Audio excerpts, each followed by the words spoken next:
গলা চুলকানোর ভয়ে অনেকেই কচু খেতে চায় না। আমার এই রেসিপিটা পুরো দেখেন না টেনে। এভাবে কচু একবার রান্না করে খেলে কচু যে গলা ধরে সেটাই ভুলে যাবেন। তো আসসালামু আলাইকুম এভরিওয়ান, না টেনে সবাই পুরো রেসিপিটা দেখবেন, বিশেষ রিকোয়েস্ট। ভালো লাগলে অবশ্যই শেয়ার করে রেখে দিবেন। তো এখানে আমি 1 কেজি গরুর মাংস নিয়েছি, আর এটা হচ্ছে কচু। তো সেই কচুর নামটা আমি নিজেও জানি না। কচুগুলো এইভাবে ডুমো ডুমো করে কেটে আমি গরম পানিতে করে লবণ হলুদ দিয়ে আগে সিদ্ধ করে নিব। কচু রান্না করারও কিছু টিপস আছে, সেগুলো মেনে রান্না করলে কখনই গলা ধরবে না। গলা ধরার ভয়ে কিন্তু অনেকেই কচু খেতে চায় না। আর এইভাবে গরুর মাংস দিয়ে রান্না করলে, একবার রান্না করলে আপনার বারবারই রান্না করতে ইচ্ছা হবে। তো আমি ফার্স্টে তো দেখলেনি কচুগুলো ভালো করে সিদ্ধ করে লবণ হলুদ দিয়ে আমি সিদ্ধ করে ছেঁকে নিয়েছি। তো এখন আমি বেশি করে তেলের পরিমাণটা দিয়েছি। এখানে কিছুটা আলুও অ্যাড করেছি। তো আমাদের বাসায় যেহেতু বেবি আছে ওর জন্য।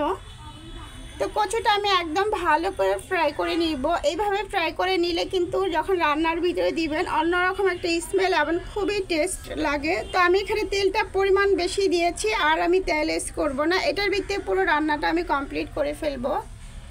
তো এখানে দারচিনি, এলাচি, লং, গরম মশলা, পেঁয়াজ সব কিছু একসাথে দিয়েছি। আর আমাকে এখানে 1 কেজি পরিমাণ গরু মাংস ছিল, সেই আন্দাজ করে আমি আদা, রসুন, হলুদ, মরিচ, ধনিয়া, জিরার গুঁড়ি সব কিছু দিয়েছি। লাস্টেও আমি আবার জিরা দিব। এখন মশলাটা ভালো করে কষাবো। যে কোনো রান্নার ক্ষেত্রে আগে কিন্তু মশলাটাই মেন। মশলাটা আপনি যত কষাবেন রান্নার টেস্ট দ্বিগুণ বেড়ে যাবে।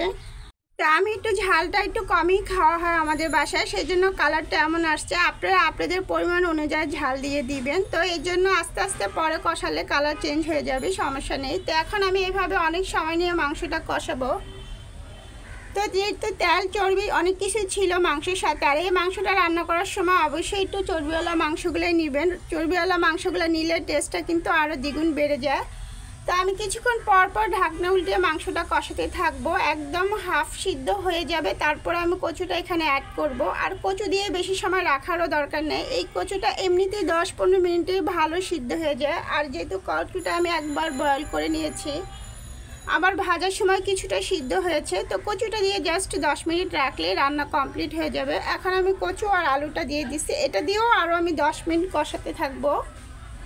যত কষাবেন ততই কিন্তু খাবারের টেস্ট বেড়ে যায়। তো আমি এখানে গরম পানিটা অ্যাড করে দিয়েছি পরিমাণ মতন। আর এই কচুটা অতটা ঝোলঝোল রাখলে কিন্তু ভালো লাগবে না, অবশ্যই একটু মাখা মাখা রাখারই চেষ্টা করবেন। এখন আমি কিছুটা কাঁচামরিচ অ্যাড করে দেবো এখানে।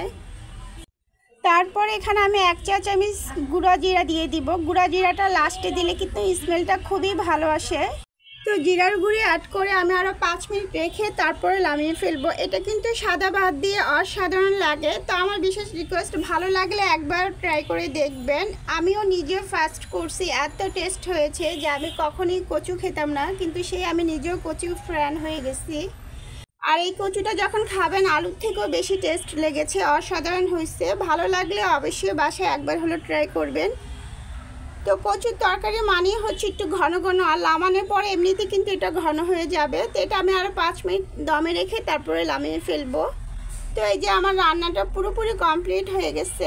কালারটা কিন্তু এখন একদম চলে আসছে। যেহেতু আমি ঝালটা একটু কম দিয়েছি, সেই জন্য একটু এরকম আসছে। যারা ঝাল খান বেশি করে দিবেন। তো আজকে আবার নতুন কোনো রেসিপি নিয়ে আসবো। আল্লাহ।